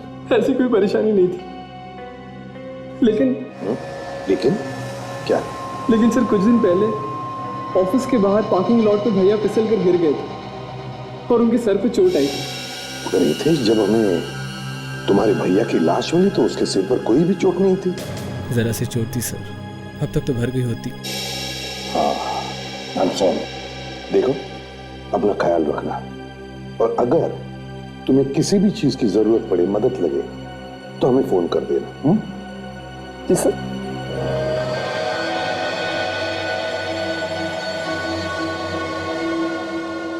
रेस्टोरेंट में सूप लेकर आने वाले वेटर से जो आदमी टकराया था, उसी ने उस सूप में जहर मिलाया है, क्योंकि ये सब करने के लिए सिर्फ उसी आदमी को मौका था। Okay, thanks sir.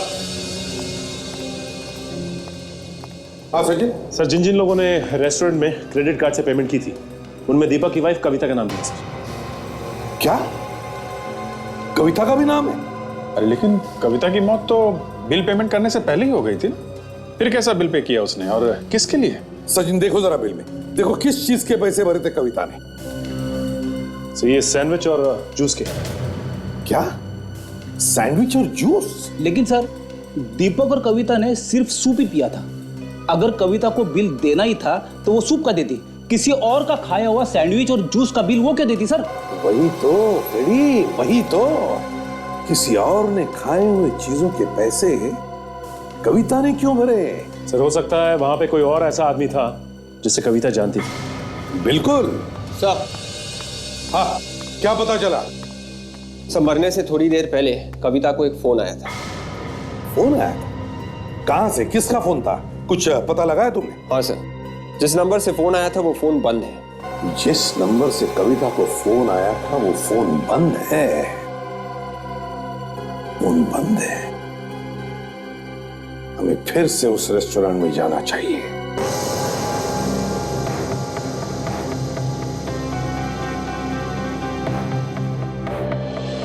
एक बात बताओ, जब दीपक और कविता इस टेबल पर बैठी थी तो क्या बीच में उन दोनों में से कोई टेबल छोड़कर कहीं गया था?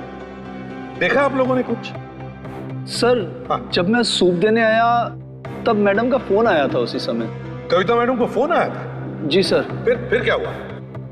फिर सर वो फोन पर बात करने के लिए उठकर थोड़ी आगे चली गई। फोन पर बात करने के लिए आगे चली गई? तो तुमने कुछ सुना? कुछ सुना फोन पर? क्या बातें हो रही थी? कानों पर कुछ पड़ा तुम्हारे? नहीं सर, पर ऐसा लगा जैसे वो किसी को ढूंढ रही हैं। ढूंढ रही है? जी सर। क्या ढूंढ रही है सर? सचिन, पता चल जाएगा किसको ढूंढ रही थी। लेकिन एक बात है, कविता जब फोन पर बात करते करते आगे निकल गई, तभी उसी दौरान कविता ने उस आदमी का भी बिल भर दिया, उस आदमी का जिसके साथ ये वेटर टकराया था। अब जल्दी से जल्दी पता लगाओ कविता को आखिरी फोन किसका आया था, किसका फोन है।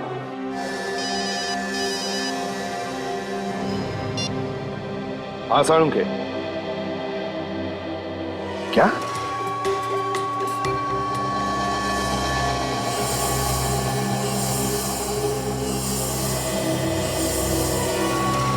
साळुंखे, क्या नया चक्कर है? दीपक की खोपड़ी का एक्सरे देखने के लिए तूने मुझे बुलाया? बॉस, मैंने इसकी बॉडी का स्कैन किया। हाँ, मुझे थोड़ा डाउट हुआ तो मैंने इसकी खोपड़ी का एक्सरे निकाला। देखो क्या मिला। माय गॉड साळुंखे, यार अब तक तो हम ये समझ रहे थे कि दीपक की मौत जहर से मरा है। हाँ, लेकिन ये देखो बॉस, खोपड़ी में तो गोली अटकी हुई है। हाँ, मगर साळुंखे, रेस्टोरेंट में तो कोई गोली चला ही नहीं सकता इस पर। वहां पर इतने सारे लोग थे और फिर कितना सारा खून भी बह जाता है। हाँ सर, अगर ऐसा हुआ होता तो वहां तो हंगामा हो जाता। एक बात और बॉस, ये गोली इसकी खोपड़ी में काफी समय से, काफी टाइम से इसकी खोपड़ी में अटक गई है गोली, और उसने निकालने की कोशिश भी नहीं की।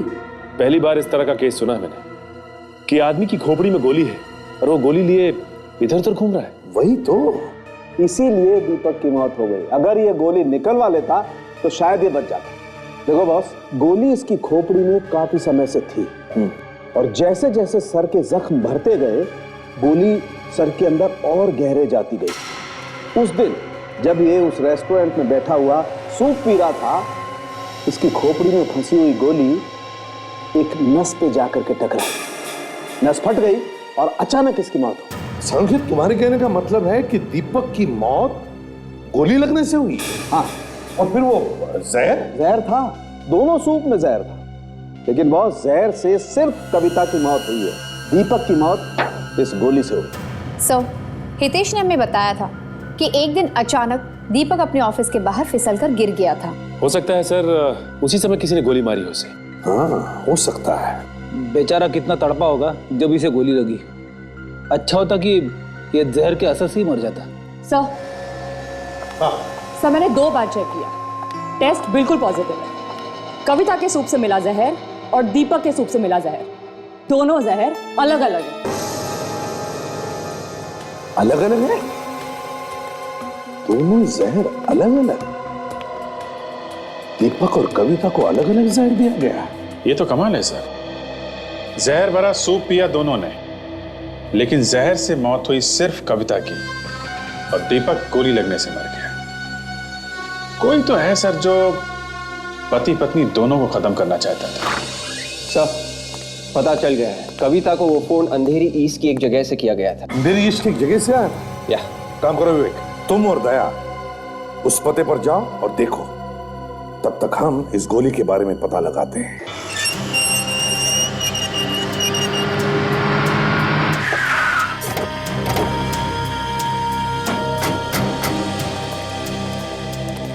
तो लगता है ये ऑफिस दीपक का ही है सर। वॉचमैन से पूछते। इधर आइए भाई साहब। जी साहब। ये बताइए कि ये ऑफिस दीपक साहब का ही है ना?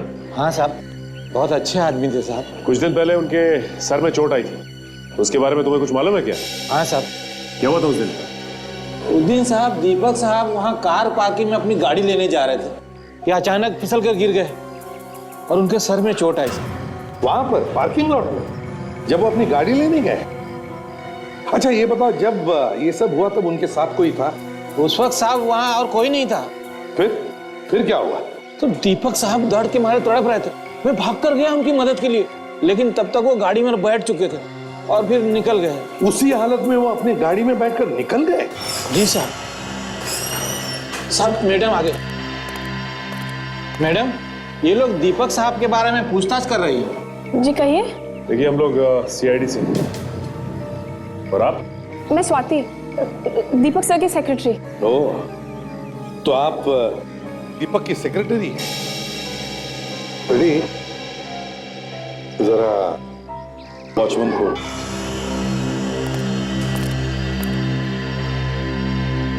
देखिए स्वाति, शायद आपको पता नहीं होगा, मगर दीपक और कविता दोनों का खून हुआ है।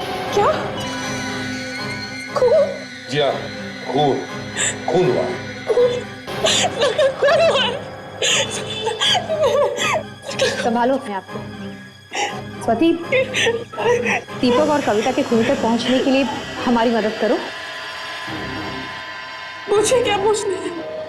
स्वाति जी, ये बताइए, क्या बिजनेस को लेकर दीपक की किसी के साथ दुश्मनी थी, कोई झगड़ा था, कुछ जानती हो तुम उसके बारे में? ये कोई बिजनेस की दुश्मनी नहीं थी। बिजनेस की दुश्मनी नहीं थी? तो फिर क्या था? मैं जानती हूँ ये किसने किया है। मैं जानती हूँ उस आदमी को। कौन है वो? किसने किया है? वो कविता मैडम का भाई मानिक है। ये उसी का काम हो सकता है। कविता का भाई मानिक?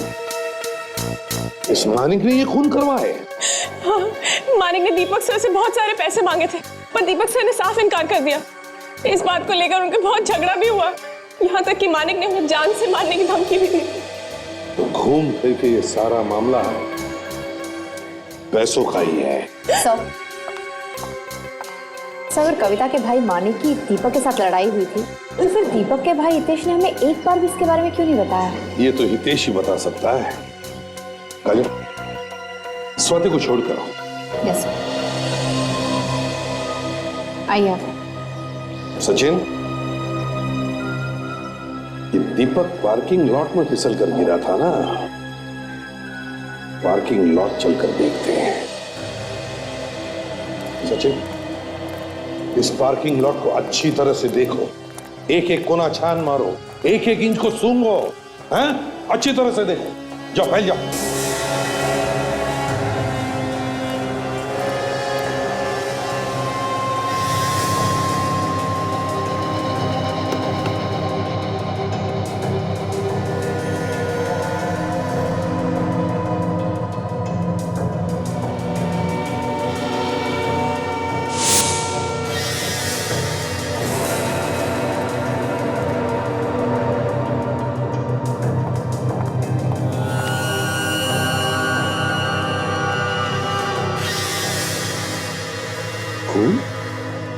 सूखा हुआ।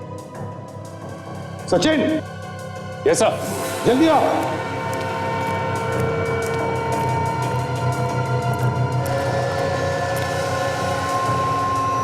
ये देखो, ये खून देखो सचिन। ये तो सूखा हुआ है। सूखा हुआ खून। तो इसका मतलब है कि दीपक को वाकई गोली यहीं मारी गई है। पर कहां से? काम करो, ढूंढो ढूंढो, अच्छी तरह से ढूंढो, एक एक इंच को सूंघो, फिर से कोई ना कोई सबूत तो जरूर मिलेगा अगर दीपक को गोली यहां पर मारी है। ढूंढो अच्छी तरह से।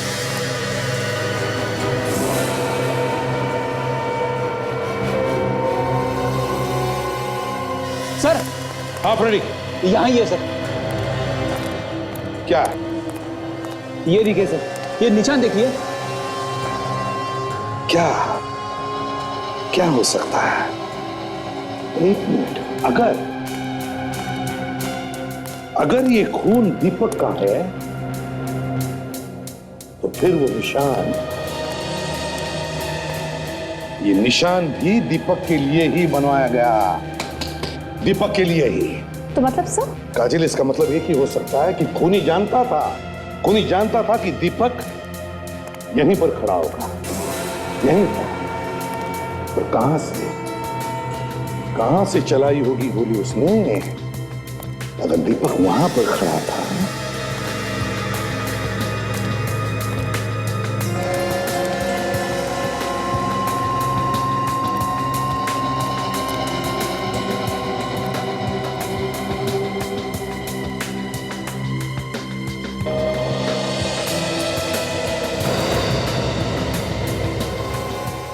क्या है?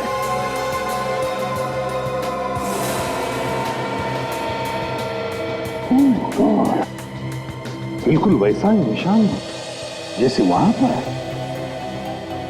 इसका क्या मतलब हो सकता है?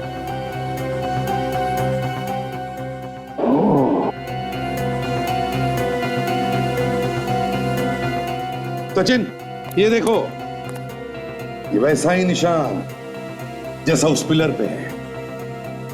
ये निशान खूनी का है। रेडी? हाँ सर। जरा पीछे होके खड़े हो जाओ। ये सर। बिल्कुल ऐसे समझो कि तुम अपनी गाड़ी के पास में खड़े हो। ऐसा खड़ा रहूं? हाँ, दरवाजे के पास। Okay sir. खूनी ने गोली यहां से चलाई है, इसका मतलब एक ही है कि दीपक की गाड़ी यहां इस पार्किंग लॉट में खड़ी होती थी हर रोज, और यहां पर खड़ा होता था वो गाड़ी के अंदर बैठने के लिए और गाड़ी से बाहर आने के लिए, और ये बात खूनी जानता था। हाँ अभी सर, इस तरफ। ठीक है, मिल गया, पहुंचिए। थैंक्स। सब हो रहा सर। पहले माले पे तीसरा दरवाजा। कविता को जिस नंबर से फोन आया था रेस्टोरेंट में, वही है सर। फोन पे बात करने के बाद फौरन कविता की मौत हो गई थी। हो सकता है शायद वो फोन किसी जरूरी काम से किया गया होगा।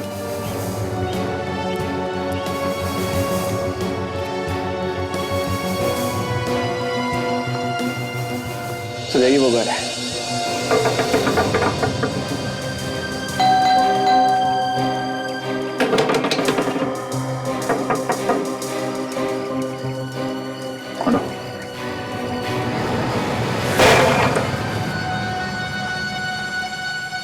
तो खाली लग रहा है, तो देखो अंदर। Yes sir.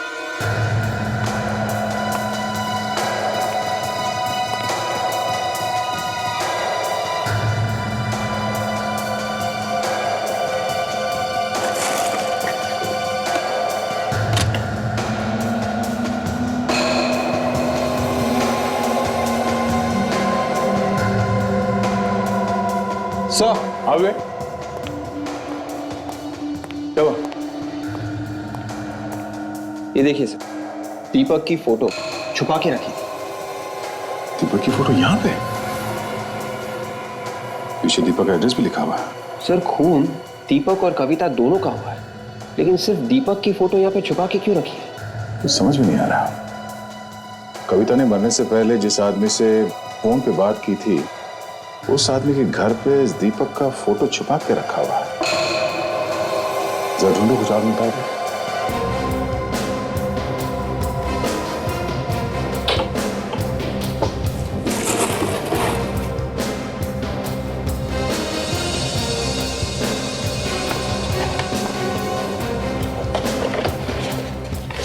नक्शा।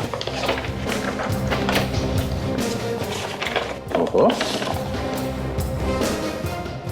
ये देखो, ये बोर्ड पे खाना डिलाइट लिखा हुआ है। खाना डिलाइट तो उसी रेस्टोरेंट का नाम है जहां पे दीपक और कविता खाना खा रहे थे। मतलब साफ है, मरने से पहले कविता ने इस आदमी को वहां उस रेस्टोरेंट में आने के लिए कहा होगा। हाँ सर, मगर क्यों?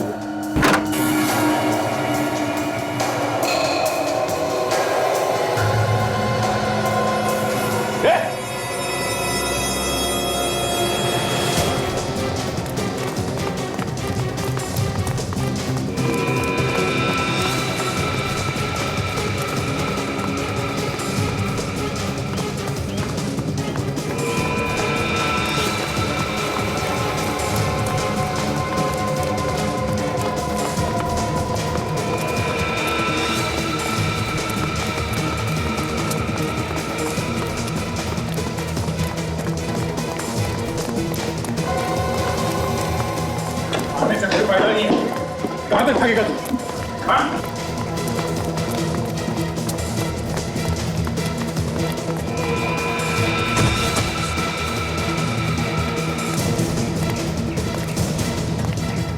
कहां तक भागेगा? साहब, हाँ साहब, कविता जी ने मुझे दिए थे 1 लाख रुपए दीपक को मारने के लिए। अच्छा, तो तुमने दीपक को उसके ऑफिस के बाहर गोली मारी है? हाँ साहब। मगर दीपक मरा नहीं। गोली से नहीं मरा तो तुमने उसके सूप में जहर डाल दिया है? हाँ। और कविता, उसने तो तुम्हें पैसे दिए थे ना, उसे क्यों मारा तुमने? क्या कविता जी मर गई? हाँ, कविता जी मर गई। उनके सूप में भी जहर डाला था तुमने। लेकिन साहब, मैंने तो एक ही बॉल में जहर डाला था।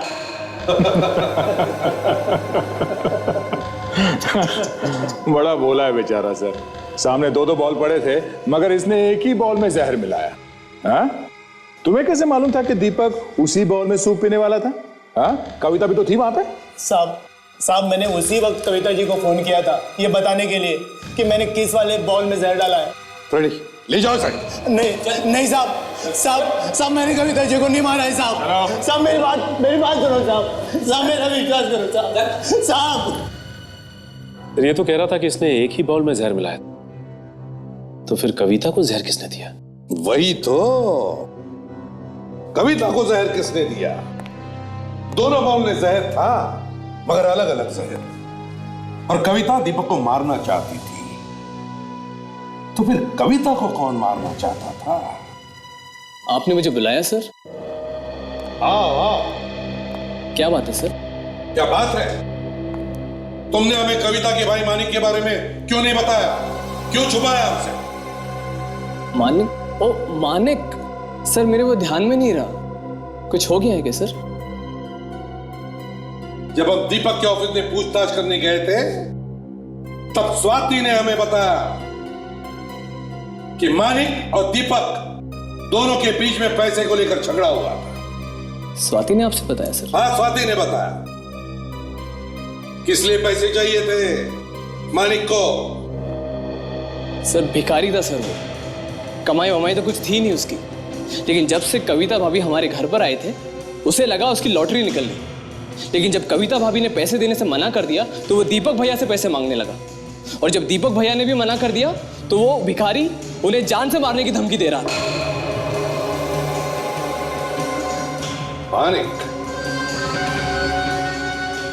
मानिक से मिलना पड़ेगा। हितेश ने जो फोन नंबर दिया था उस नंबर से इस घर का पता ढूंढ के निकाला है। सर मानिक दरवाजा नहीं खोल रहा है, शायद वो घर के अंदर नहीं होगा। पर यह भी तो हो सकता है कि हमारे डर से अंदर चुप के बैठा हूं। देखते हैं।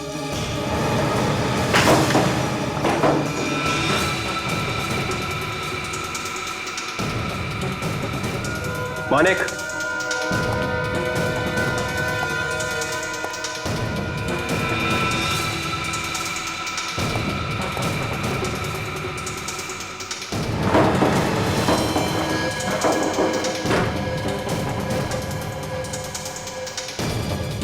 मानिक, मानिक,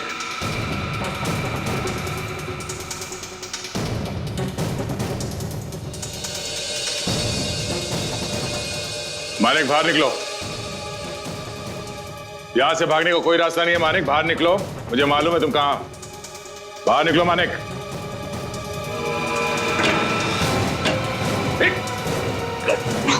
विवेक सर,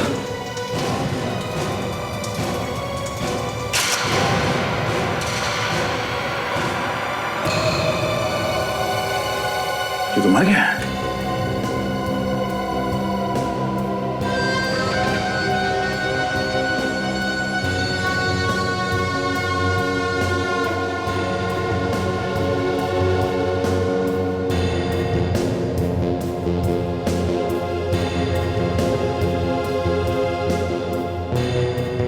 सर शरीर पे कोई घाव भी नहीं है। तो फिर मरा कैसे है?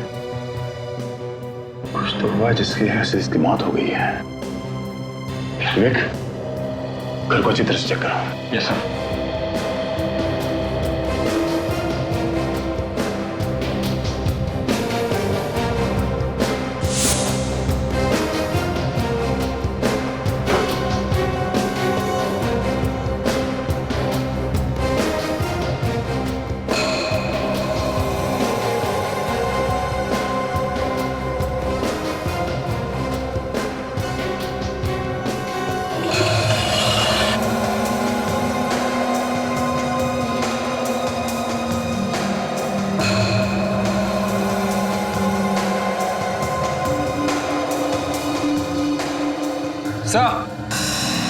विवेक, विवेक, ये देखिए। ओह, लिपस्टिक का निशान। मतलब हमारे यहाँ आने से पहले मानिक से कोई लड़की मिलने आई थी।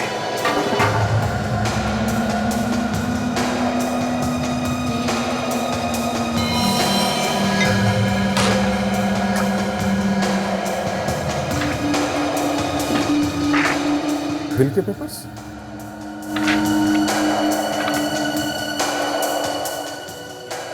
दीपक के बिल के पेपर्स? मानिक के घर में क्या कर रहे हैं? अब ये क्या नया चक्कर है? विवेक, लाश के साथ साथ इन ग्लासेस को भी फॉरेंसिक लैब में भिजवा दो।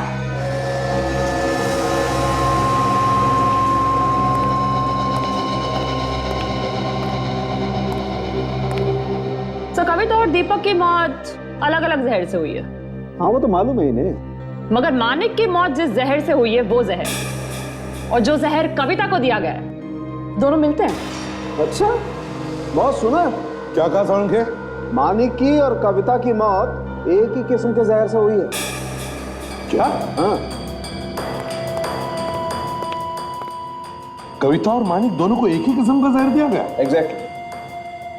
तो कहीं दोनों का खून एक ही आदमी ने तो नहीं किया?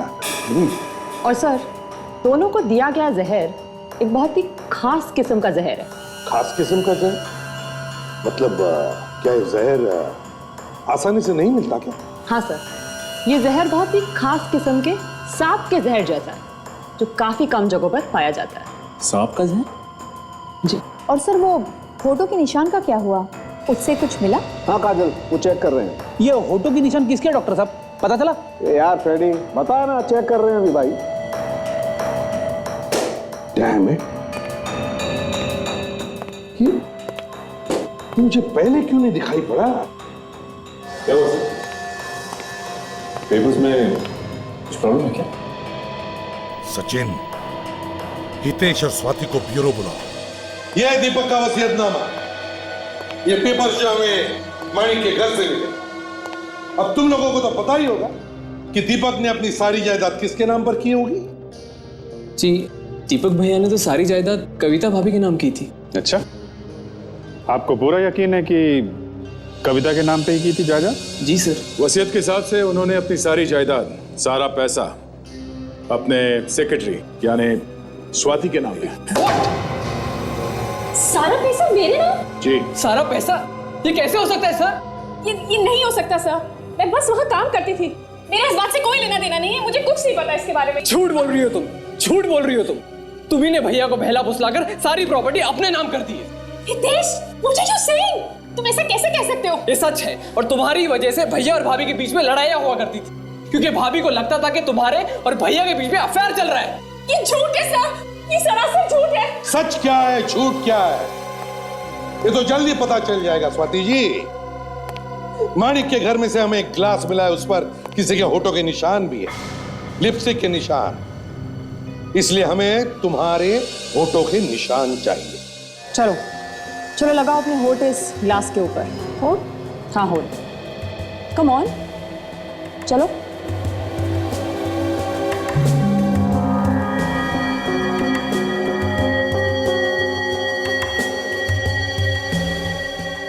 अभी पता चल जाएगा कि वो पहले वाले होठों के निशान और ये निशान एक है कि नहीं। अभी पता चल जाएगा कि वो पहले वाले होठों के निशान और ये निशान एक है कि नहीं। ये देखो बॉस, ये पहले वाले होठों के निशान है।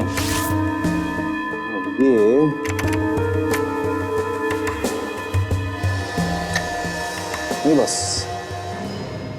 इस ग्लास पर तो स्वाति के होठों के निशान नहीं। मैंने आपसे पहले ही कहा था कि मैंने कुछ नहीं किया है। अब यकीन हो गया आपको? मतलब स्वाति ने मानिक का खून नहीं किया? नहीं, लगता तो यही है। सर, इसका मतलब यह है कि इस प्लान में कोई और औरत शामिल है। सॉरी स्वाति जी, हमने आपको तकलीफ दी। अगर जरूरत पड़े तो हम आपको फिर से बुला लेंगे, ठीक है? थैंक यू वेरी मच, आप जा सकती हैं। Thank you. अगर स्वाति ने खून नहीं किया तो फिर किसने किया होगा? ये जो कोई भी है तो एक औरत ही।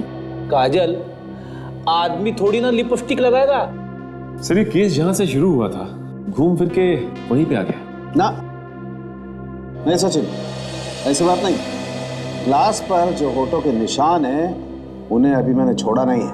काम अभी चालू है बॉस, थोड़ी देर में। ट्रस्ट है ना मैं? हाँ, डीएनए रिपोर्ट। हाँ जी। What? Oh really? Okay okay. Anyways thank you very much, yeah bye. Boss, DNA report. Manik के घर से ये जो ग्लास आपको मिला है, इस पर जो ये फोटो के निशान हैं, ये हमारे डीएनए रिकॉर्ड में नहीं है। पर दूसरी चौंकाने वाली बात यह है कि ये होठों के निशान एक औरत के नहीं है बल्कि एक आदमी के हैं। देखा फ्रेडी सर, लिपस्टिक एक आदमी ने ही लगाई हुई थी। किसी आदमी ने लिपस्टिक लगाई थी और उसके होठों के निशान इस ग्लास पर आ गए। क्यों? क्या वो आदमी स्वाति को फंसाना चाहता था या फिर हमें गुमराह करना चाहता था? दरवाजा क्यों नहीं खोल रही थी? घर पर नहीं है क्या? स्वाति, स्वाति कहां? अचानक कहां गायब हो गई है?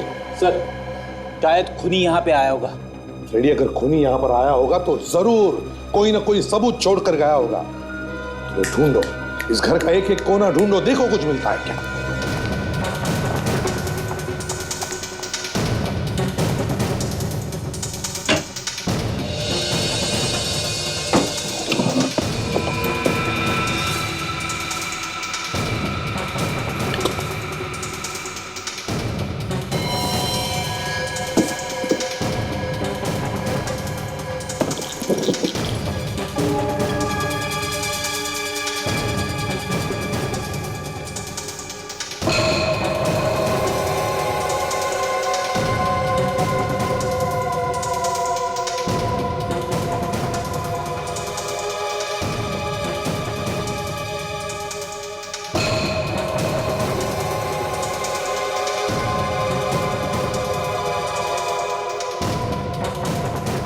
पॉइजन?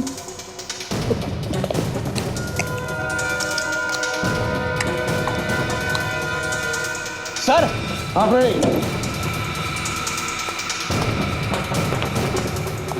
क्या हुआ फ्रेडी? सर, जहर की बोतल मिली है, बेड के पास पड़ी हुई थी। जहर की बोतल बेड के पास? ये जहर की बोतल स्वाति के घर में कैसे? स्वाति के घर में कैसे? तो ये वो जहर तो नहीं जिससे कविता और दीपक का खून हो गया? मतलब स्वाति कविता और दीपक के खून में मिली हुई है? बिल्कुल काजल, ये जरूर मिली हुई है। और उसे पता था कि हम उस पर शक कर रहे हैं, इसीलिए वो यहां से भाग गई है। लेकिन कहां गई होगी? उस ग्लास पर जो लिपस्टिक के निशान मिले वो किसी आदमी के थे ना। ये जरूर स्वाति उस लिपस्टिक वाले आदमी के पास ही गई होगी। लिपस्टिक वाले आदमी के पास। Let's go. कंग्रेचुलेशन, हमारा प्लान कामयाब हो गया। सीआईडी को मुझ पर जरा सा भी शक नहीं हुआ और तुम भी उनके हाथों से साफ बच निकले। हमने तो सीआईडी को ही उल्लू बना दिया। सीआईडी का नाम सुनकर बड़े बड़े गुनहगारों के हाथ पैर कांपना शुरू हो जाते हैं। और तुम हमें उल्लू बनाने चली थी? सीआईडी? तुम्हारा बाप सीआईडी। आप लोग यहाँ क्या कर रहे हैं? आप जानते हैं कि मैंने कुछ नहीं किया है। तुमने कुछ नहीं किया? कुछ नहीं किया तुमने? बहुत जाती है। हाँ, चल यहाँ। कुछ नहीं किया तुमने? हितेश के साथ मिलकर ये खून नहीं किया तुमने? बड़ा अच्छा प्लान बनाया था तुम दोनों ने। कौन सा प्लान की बात कर रहे हैं आप? कौन से प्लान की बात कर रहे हैं आप? अच्छा, तुम दीपक के सौतेले भाई हो ना? हाँ या ना? हाँ सर। दीपक की प्रॉपर्टी पर तुम्हारी नजर गड़ी थी और एक दिन जैसे ही तुम्हें पता चला कि कविता अपने पति दीपक का खून करके सारी प्रॉपर्टी अपने नाम पर करने वाली है, तो तुमने इस बात का फायदा उठाना सोचा और अपनी दोस्त, अपनी गर्लफ्रेंड स्वाति के जरिए दीपक के कान भरना शुरू कर दिया। स्वाति की बातों में आकर दीपक एक दिन तैयार हो गया अपनी पत्नी कविता का खून करने के लिए। तो तुमने सोचा कि अगर कविता मर गई तो फिर दीपक को तुम खलास कर दोगे और उसकी सारी प्रॉपर्टी अपने नाम पर करवा लोगे, है ना? हाँ सर। हाँ, और तुम्हारी बातों में आकर दीपक ने रेस्टोरेंट में कविता के सूप में जहर मिला दिया। कविता को तो सजा मिलनी ही थी, सारा पैसा लूटना चाहती थी वो। अच्छा वो मर गई। अच्छा, एक परिवार में खुशी के रहने से बजाय तुम्हारे स्वार्थ और पैसों की लालच की वजह से उस परिवार के 3 लोग मर गए। तुम्हें तो फांसी ही होनी चाहिए। इस तरह के और भी एपिसोड देखने के लिए हमारे चैनल को सब्सक्राइब करें और बेल आइकन दबाना ना भूलें।